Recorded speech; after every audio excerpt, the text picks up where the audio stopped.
All right, what's up, everybody? Welcome back. We're here with some more PGA DFS picks and lineup advice. FanDuel and DraftKings this time for the RBC Canadian Open up there in Toronto. Welcome, I'm Brian Jester, co-founder here at Occupy Fantasy. Apologies for not getting this out earlier and doing a pre-recorded video here on YouTube, but feeling a little under the weather, but figured we'd come in with a live stream. That way, as I'm doing the typical run through that I do every Wednesday, you guys can ask some questions along the way. If you're new here, welcome. What we do is we talk about the weather, how this course impacts which players we should be selecting for our DFS lineups. We take a look at the betting markets and which sharp sportsbooks, what they're telling us about golfers' odds to win and how they are moving throughout the week. And then we'll close it out with some ownership talk, who we expect to be the most popular plays, and who are some sub 5% plays that can help us win those big prizes in those big GPPs. So let's get started. Now, weather does not look to be a factor this week. Pretty calm basically all week. So we can throw that out the window. No major wave advantages for our classic contest. So sometimes we like those weeks. Sometimes it gets tricky to predict, but that is not something that we have to worry about this week. More importantly, however, is the fact that this is a course that has no data. First time playing here on the PGA Tour. The Canadian Open rotates courses. It's the first time they're playing here at Oakdale. And so that certainly throws a wrench into things. However, I do believe that provides us with a pretty significant edge. If you read any content around the industry, you'll see some different opinions on what is believed to be important at this course. And I will say, after doing some research, after reading some people who have played there, after listening to some other work of people who analyze courses, after looking at some of the data, some of the geography, it really, to me, seems like this is a driving distance week. And I think one of the sharp sportsbook plays really reflects that. Now, you'll read about the rough. You'll read about how tight the fairway is in some spots here. But in reality, I think that basically golfers who can drive the ball extremely long ways can get closer.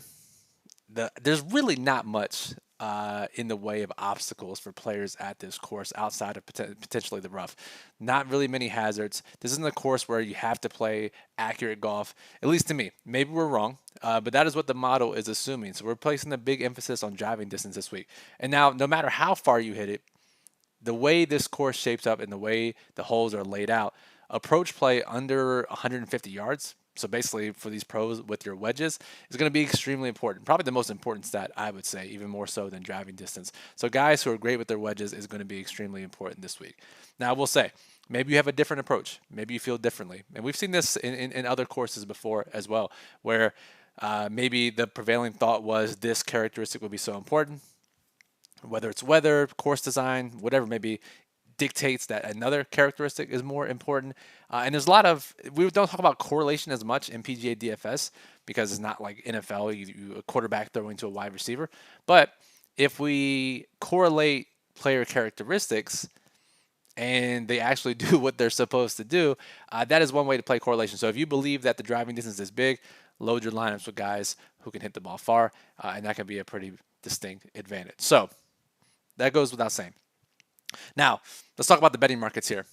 And obviously, we got the bombshell news yesterday that stunned not just everyone on Twitter, but even the players in the PGA Tour with the LIV, PGA, DP World Tour. I'm not a talking head. I'm not going to sit here and analyze that.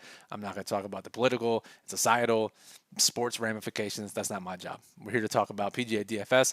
But I'm curious what you guys think, not just about the deal itself, but what do you think it means for PGA DFS, right? How do the contests look? How do the events look? We have the elevated events this year for PGA. How does this whole thing, what do you guys predict? Let me know, whether in the chat now, that'd be great, but also comment on the video after and let me know what you think. How this affects PGA DFS. I was a little skeptical about the future of PGA once they branched out and LIV started. Just basically the types of events that they'd be running. I think this is a good thing overall for PGA DFS as far as prize pools and the types of events we'll see. But that remains to be seen. I'm curious to get your guys' thoughts. So make sure you throw a comment on this video afterwards. So the question from Pete, I mentioned at the top of the show, you can rewind back. I don't think there's a wave advantage. I'll look again after the show, but I didn't really see any wind or potential advantage there. But happy to be wrong there. And if so, I'll update in Discord later. Now, let's talk about the betting markets. In this show, if you watched it before, you know that we talk about Sharp Sportsbooks, we monitor 3 or 4, depending on the week, and we track golfers' odds to win and their movement over the course of the week. And if we get a golfer's odds to win that improves at every single Sharp Sportsbook that we track, we call that an overlap play, a trifecta play, a Sharp Sportsbook play. Really good. Denny McCarthy was on that list last week. Probably should have won. Glad he didn't for my ticket chances. However, these guys are making cuts at higher rates than they should, and these guys are winning tournaments at higher rates than their ownership would indicate. So we actually have a pretty long list this week. And as I've said in the past, when we have a longer list, that generally means the field is a little more wide open, which you may not think of with Rory at the top of the betting market here as a plus 400 favorite or whatever. But lots of guys down the board. So 1, 2, 3, 4, 5, 6, 7 golfers' odds to win have improved to every Sharp Sportsbook. Again, we're live here if you're watching this replay at 4:30, 4:45 p.m. Eastern. There will be one final update that I'll post in Discord tonight. We'll see if this list remains intact or if any golfers are added. But first one on the list is Maverick McNealy, who stood out to me because he's been dealing with injuries for a long time. Basically the entire season was dealing with that clavicle injury and really hasn't played well at all. Did make the cut at the Charles Schwab, and maybe that's encouraging. But to me, when we get a guy who has been through injuries and the Sharp Sportsbooks are moving their odds, someone somewhere probably has information tuned into McNealy's camp, and this guy is finally healthy now. That's how I generally read between the lines when it comes to golfers' injuries and their odds moving at Sharp Sportsbooks. That's generally what that means. And if we look at our Occupy model, the PGA model, OccupyFantasy.com, ranks every golfer, FanDuel, and DraftKings with projected ownership. We get Maverick McNealy at just 8% projected ownership on DraftKings. So maybe we rely on that information or that potential information a little bit there. Let's see here. The next one is one of the 2 top amateurs in the world in this event this week. Let's go back to DraftKings. This is Michael. Well, he's already in my lineup, so I can't put him in twice even though I wanted to. Michael Thorbjornsen, the number 2 amateur in the world, qualified for the U.S. Open on Monday. And you actually see a theme of that, whether it's professional handicappers, especially the Euro cappers who take into a lot of qualitative and situational factors when it comes to golf handicapping. This week in particular, they call it the longest day in golf. People try to qualify for the U.S. Open. All around the country, players are playing in qualifying tournaments. Thorbjornsen won his region, whatever you want to call it, and he qualified for the U.S. Open. And he's one of the top amateurs in the world. And he's got hit at every single Sharp Sportsbook this week. So go to the U.S. Open qualifiers, pull up that list. You'll see some sort of sharp move or some sort of sharp handicapper betting. Pretty much all those guys. A lot of it, I think, has to do with confidence coming into the week. Qualify for the Open. They're playing well, obviously. They just played a couple days ago and won a regional event. So lots to like here about Thorbjornsen as the number 2 amateur in the world. The number 1 is also in the field, as I mentioned, and that's Lucas. Where is he? Let's find him. He is 80. Did I put him in already? Oh, there you go. These are guys I'm trying to put in my lineups already. Ludwig Aberg, number 1 golf amateur in the world.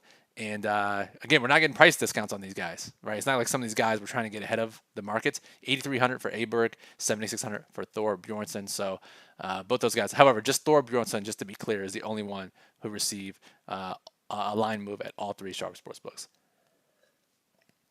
Another guy, Vincent Norman, also qualified for the U.S. Open. Also is a long hitter. So it checks both of our boxes this week. Qualified for the U.S. Open and a sign that we may be correct that distance matters when the longest hitters in the field. He got hit at every Sharp Sportsbook. Let's go back to the model and see projected ownership. Vincent Norman, 10% on DraftKings, not bad. And then Thorbjornsen, just 3%. That's the best part about Thorbjornsen, by the way. Again, it takes a lot of guts to play an amateur at 7,600, but he's one of the best in the world. And he's just 3% owned on DraftKings projected. Carson Young is the 4th person on the Sharp Sportsbook overlap play list this week, 7,100. If you've been watching this show, you know that Carson Young has been hit at the Sharp Sportsbooks multiple times throughout this season. Clearly has a high ceiling, has had some high finishes. So I guess whoever's bid on Carson Young has continued to bet him this week once again. It's funny because sometimes you'll see a guy on these lists or at some sportsbook in particular get hit every single week. Ricky Fowler was one last year, And I always joked with our PGA writer Niramata that that group probably went broke. But again, they were ahead because Fowler has been a little bit of a rejuvenation so far this season. So Carson Young, when we see guys continue to get hit, generally there's a win or a top finish in their near future. The final subjective situational factor that you'll find this week, and it's very simplistic, it may be dumb, I don't know, but you'll see expert handicappers be all over it, is are they Canadian? Because they're playing in Canada. They want to play in front of their home fans. Mackenzie Hughes, sharp sportsbook overlap play this week. Also on the cover of the Daily Plug, DocumentFantasy.com. Let's see what Mac Hughes' ownership is this week. 10%. Not bad. Not prohibitive. All right. Another one is Lee Hodges. We project for 11%. May get up a little bit more. His odds to win just strike me as a big move. At some point, he was basically triple digits, 100 to 1 to win this tournament. He's now down to 70 to 1, maybe even worse in some spots.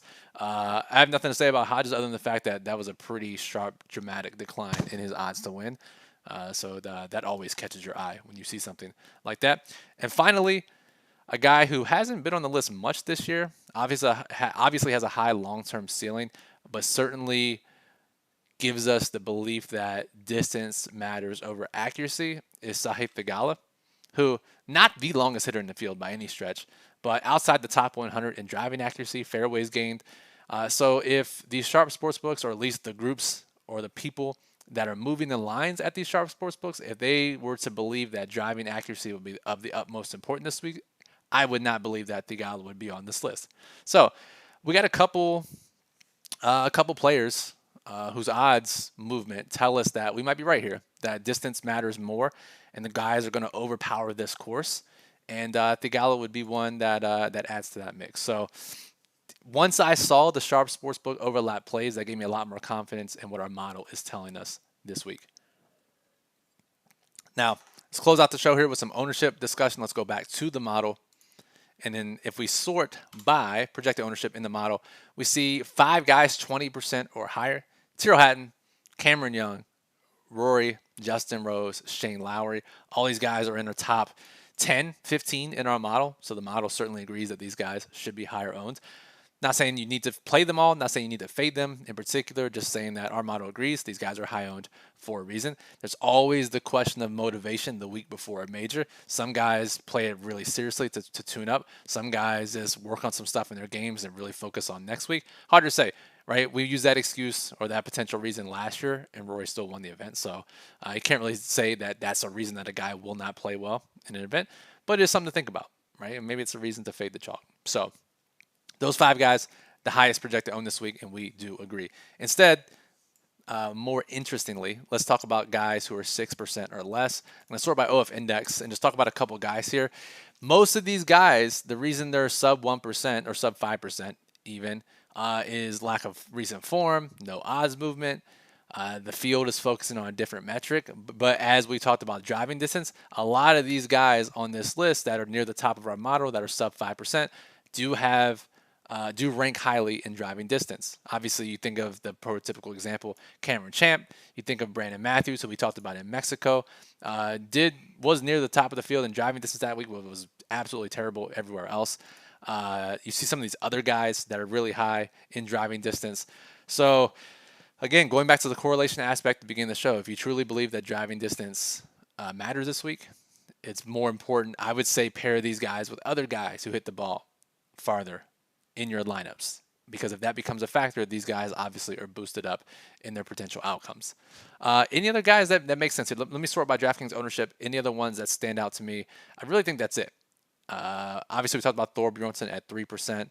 Ryan Gerard's another guy I've seen get some love from some sharp handicappers. You see his odds to win at our partnered sportsbook of Sugar House in New Jersey. He was plus 500,000, now it's plus 350,000. Sorry, plus 50,000 now, plus 35,000. So Gerard's another guy, just 2% owned.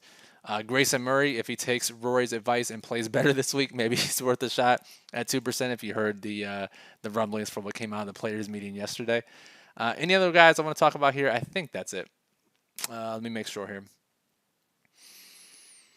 Yeah, I think that's it. All right. So to sum it all up, we think driving distance matters more this week. If you want to play situational factors, there are a couple.